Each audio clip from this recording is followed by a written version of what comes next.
Instructions.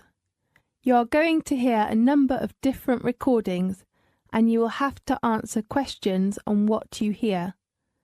There will be time for you to read the instructions and questions, and you will have a chance to check your work. All the recordings will be played once only. The test is in 4 sections. At the end of the real test, you will be given 10 minutes to transfer your answers to the answer sheet. Now turn to section 1.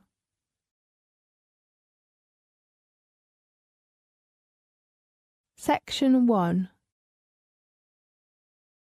You will hear a conversation about travel. First, you have some time to look at questions 1 to 4.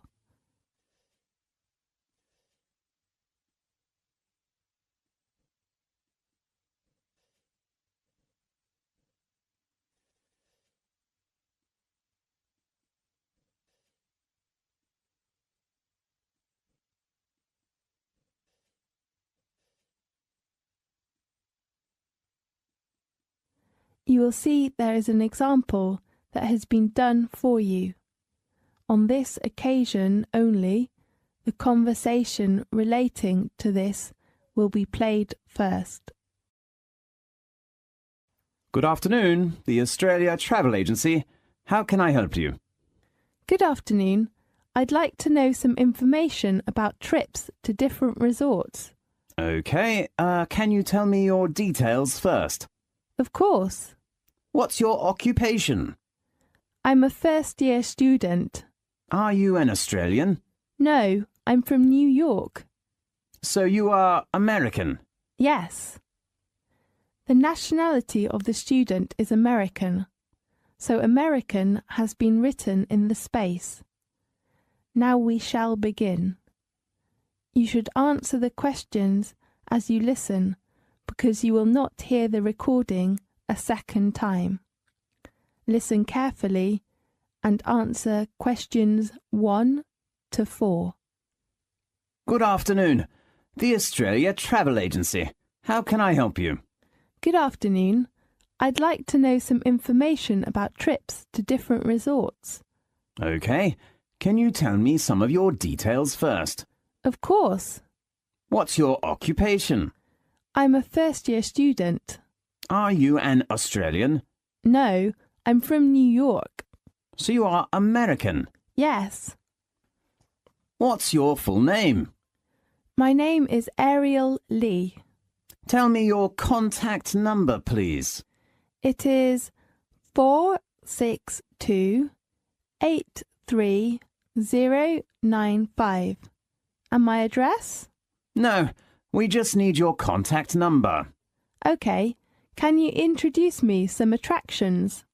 Obviously it varies, but always places of famous main resorts, such as Sydney, Melbourne, or some places like that. Just tour resorts? I mean, does that include other activities? Yes. Besides main resorts, we will arrange for you to enjoy some local refreshments and some special activities. So, how much does it cost? Usually it varies between $20 and $35 per head, depending on the place. And what is the departure date and time? It depends on various tours, but try to keep the departure time fixed. When? 7 o'clock in the morning. And how about the transport? We have a minibus or coach, depending on the number of tourists. May I need a reservation? Yes, you know summer holidays are coming, so I suggest that tourists reserve a seat in advance. Is there a discount for that? I'm sorry, we do not have any discounts during peak season.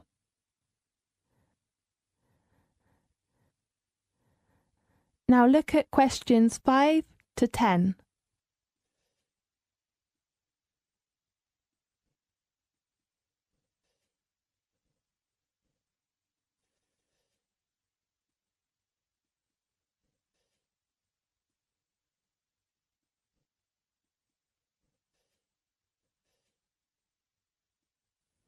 Now listen carefully and answer questions 5 to 10.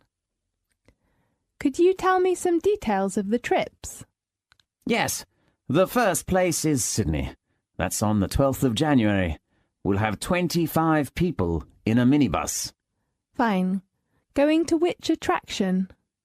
We will visit one of the most famous theatres in the world. The Sydney Opera House. Right. You can appreciate and watch an opera there. Really?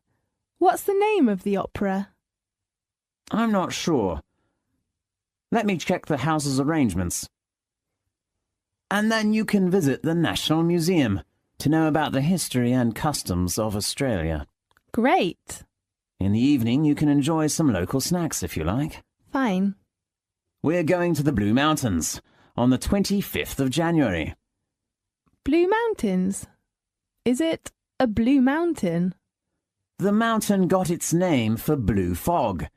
It is usually covered by a blue fog. That's so interesting.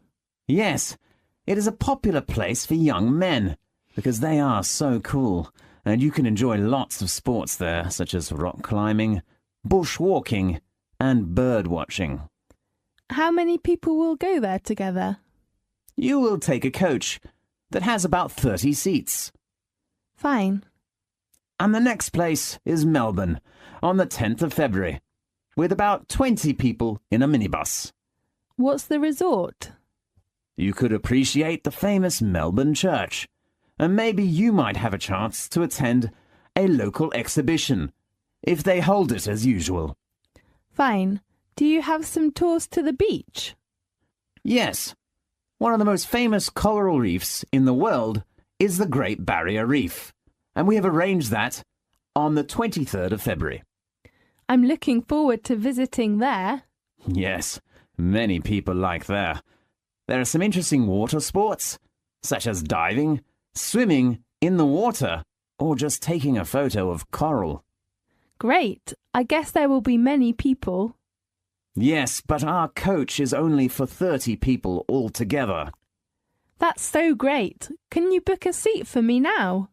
Yes, and I will confirm your reference number later by telephone, okay? Right. Thank you very much. You're welcome. I hope you enjoy the trip. This is the end of section 1. You now have half a minute to check your answers.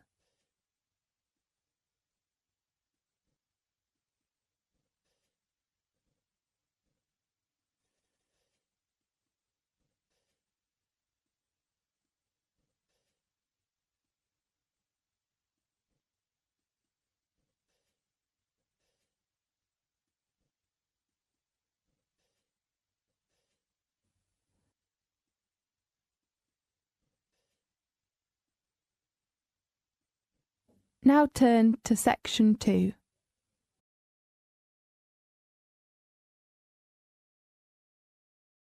Section 2. You will hear a conversation in a bank. First, you have some time to look at questions 11 to 15.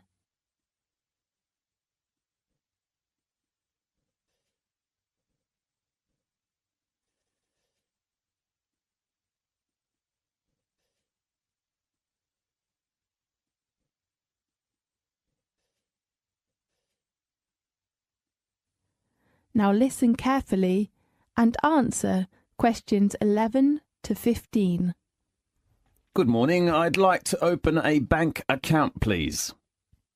Good morning. What kind of account do you want to open? I'm not sure. Perhaps you can give me some suggestions. I only want to deposit money in the bank and pay all kinds of bills easily. Fine. I've got the application form here. First of all, can I have your full name, please? Richard Lee. Fine, Richard. What's your occupation? I'm studying a doctor's degree now, although I was a dentist before coming here. Well, so you're a student. What kind of account can you suggest for me? How about a deposit account? What's the difference between that and a current account? There are many differences, such as the interest rate, overdraft and service, and so on. Fine, I will take your recommendation. OK, let's talk about the main two account cards of the deposit account. Fine. One card is called the Solo card, and the other one is named MasterCard. Which one is better for me? Let me introduce you to some differences of the two cards. OK. The first one is annual interest rate. Which one is higher? Of course, it is the MasterCard. At present, its rate is 5.5%, but the Solo card is only 2.5%. Now look at questions 16 to 20.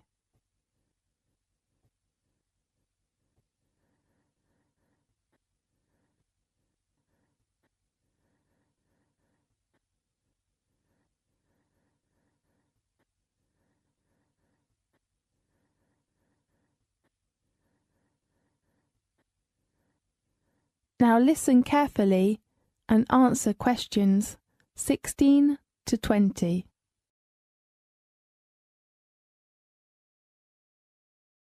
How about the other differences? The service supplied with the two cards. Could you speak specifically? We usually supply internet service and mobile service with all of the cards, of course including the Solo card. Yes, I'd like to ask for the service of mobile and... does Solo card have an overdraft? I'm sorry, but MasterCard has such a service. Fine. If you want to take more money out of the bank than you have in it, be very careful. You should not do this without the bank's permission, and you will have to pay some charge. Do you mean interest? No, I mean the overdraft charge. How much is that charge? According to the bank's rules, the minimum fee is about 2%. Fine. The last item of the two cards is the requirement. There is no limitation of the Solo card, but if you want to get MasterCard, you should deposit a minimum sum of £1,500 in the first time. Oh, what's the requirement of money? What do you mean? I mean I cannot deposit cash when I open a bank account. Don't worry, we accept cash and cheque or even money order. Great. So which card did you decide to open? I'd like to open the MasterCard. A good choice. How often would you like to receive your statement? Monthly, please. OK, the last one you should know is the opening time. Banks usually open from 9 a.m. until 4:30 p.m. from Monday to Friday, but most branches open until 3:30 p.m. on Saturdays. OK, I see. Thank you very much. You're welcome. This is the end of section 2. You now have half a minute to check your answers.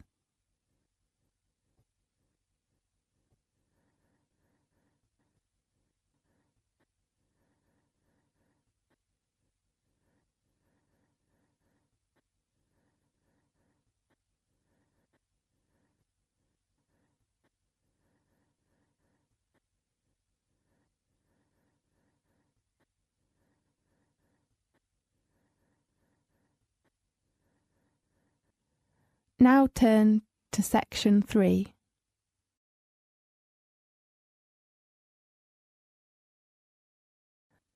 Section 3. You will hear a conversation between a student and her tutor about the assignment. First, you have some time to look at questions 21 to 24.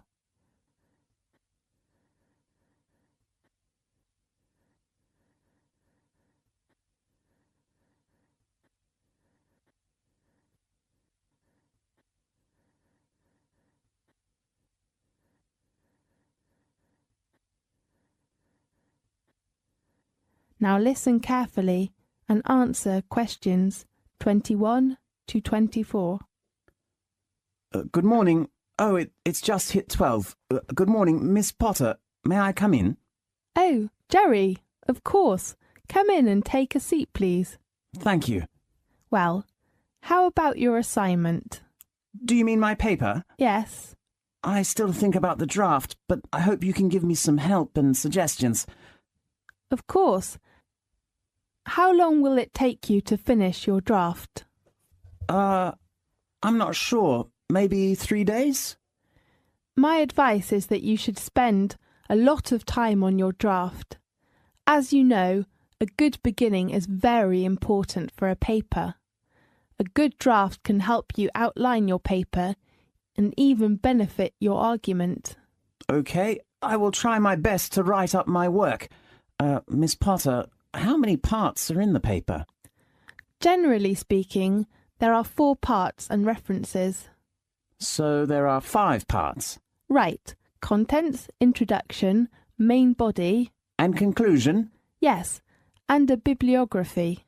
So how about the word limitation of my paper? According to the requirements, you have to write at least 3,000 words, and not over 5,000. Okay, 3 to 5,000. Right. How about your research? I haven't begun to do the research. Why? Because I'm not sure about the research method. I cannot decide to use which one now. I remember I suggested you to use the method of interview. Yes, but I think maybe questionnaire is better for my work. Really? Tell me your reason. I have to spend some time of the day on a part-time job, so I think maybe a questionnaire is a good way to collect the data that I need. Fine. Oh, do you search resources or data from the internet? Yes, I think it's a good way to collect data, and as you know, it can help save lots of time. Jerry, in fact, many students do most of their research on the internet. You might think that it is an easier way to get resources, but most data are from highly unreliable resources, so be critical. Okay, I will pay attention to that. Now look at questions 25 to 30.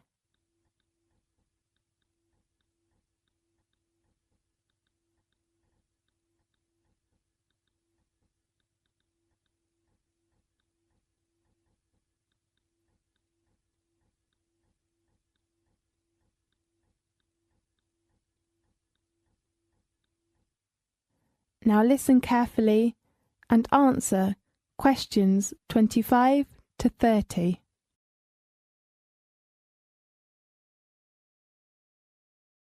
Then, there are some things you should consider when you write the paper. Okay. Be careful with your references and quotations, and do not share other people's work. You should write clearly about reference books and do not forget to acknowledge the original writers. Otherwise, you will be failed for plagiarism. Okay, I've got it. The other point is... Deadline? No, deadline is the date of handing in your work. You'd better hand it in on time. But if you have a reasonable excuse, you can ask for an extension. Fine. Sorry to interrupt you. That's okay. The other point you should pay attention to is your research data. Okay, I will write them clearly. Oh, Miss Potter, could you recommend to me some good reference books about the topic of my paper? Fine. Let's check the reference book list. The first one is Drake Wister's book.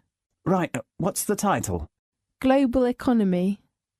Is it the one published by the Cambridge University Press? Right. And I think Victoria Smith's book is a good choice. What's that title? The Strategy of Marketing. And which publisher? London Press. Fine, and how about others? The book called The Economics Tendency is a good one for your paper. Really? And the writer and the publisher? The writer is Hilary Justice, and the publisher is Oxford University Press. Can I borrow it from the library? Of course. Great.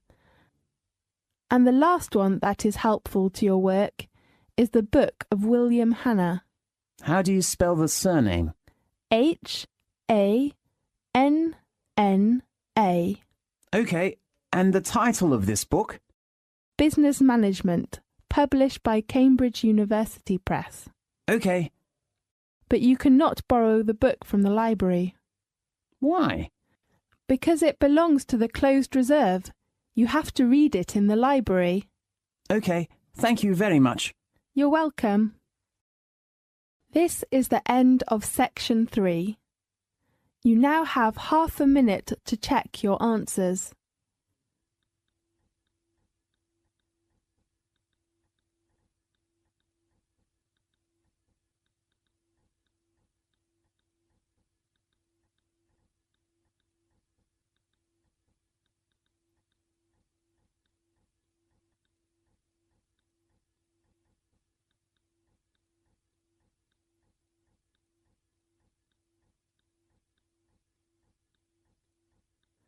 Now turn to section 4.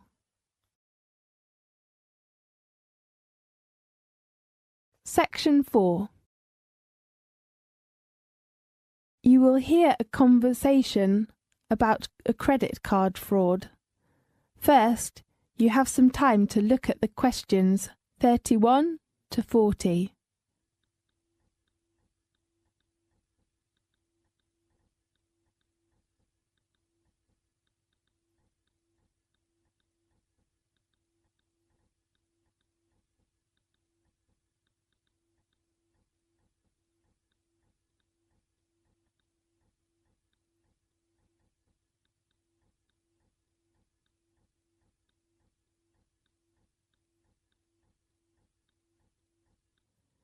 Now listen carefully and answer questions 31 to 40. Hello. In today's programme, we have invited Ken Farrow, Head of Financial Crime at Lloyds TSB, to introduce some information about credit card fraud. Welcome, Farrow. Thanks, Catherine. Has a chip and PIN given new chances for thieves to steal the details of our credit cards? Maybe. In the past, there has been typically 50,000 or 60,000 ATMs in the UK where people's PIN could be collected, and now there's hundreds of thousands of points of sales terminals. It's a fraud where criminals capture details and then make a magnetic stripe card copy. How easy is it to do this? One way is to modify a terminal, so that's what's happening often in the past with cash machines. The same can be done for chip and PIN terminals. The other way is to replace it with an entire counterfeit. There have been incidences in America and in Europe with entire fake ATMs being set up. The last way is to set up a concealed camera and have somebody using sleight of hand to swipe your card through another machine so that you don't even need to modify the main machine. If someone decided to set up a little device to modify one of these handheld PIN pads, how easy would that be to do? Usually it wouldn't be technically too hard. You just need about £100 to prepare for some equipment and raw parts. But it would take some engineering time and effort. The terminals themselves have a function of tamper resistance. If you try to open the casing, the machines will shut down and make them inoperative. But there's only so much they can do against a persistent attacker, compared with an ATM. Well, once a card is copied and the PIN is obtained, crooks can make a fake card and use the PIN to withdraw money. Do all cash machines accept these cards in the UK? Cash machines in the UK may not accept these cards, but many machines abroad will. Why? It depends on our radar. We can obviously know what they are doing while criminals can't break the chip at the moment. So what they're doing is to use the old method to skim the magnetic strips on the cards. However, they've realized that they cannot succeed in the UK, so they go on to the continent and to other countries in the Far East and use them where ATMs are not secured for chip use. Right. So they can take the old-style card and use it abroad and get the cash out more easily. That's right. There is a magnetic strip attached to the card for customers who are travelling. So what are you doing about this increase of use in foreign cash machines of cards that have been stolen here? What we're doing is to gradually extend our security blanket. That means we will monitor the card usage, whether it's in the UK or abroad. If we feel there's something wrong, we will contact and confirm with the customer. We're up against organised crime, and organised crime is trying to get one step ahead of us, and we're trying to keep one step ahead of them. Yes. How does security work in UK machines? Because sometimes fake cards will work there as well, won't they? When a bank is looking at its arrangements, it has to balance up convenience to customers with security. Yes. So what are you doing to make things more secure? I think the chip and the PIN situation has really improved. And if you look at the figures, in fact, hard fraud has dropped by 24% over the last period. I think you can say this program has done well. Yes, I can see the figures, but there has been a huge amount of coverage in the press this week. Some banks have stopped using PINs. Doesn't that decrease the public's trust in this new system? And some people even think the new system is designed for new fraud. I don't think so. I'm not going to comment on particular cases. What I would say is that usually the evidence of crime has always been with the old technology, not with the new. So new technology seems to be working well. That's right. OK, thanks for your professional introduction. See you next time. See you. This is the end of section 4. You now have half a minute to check your answers.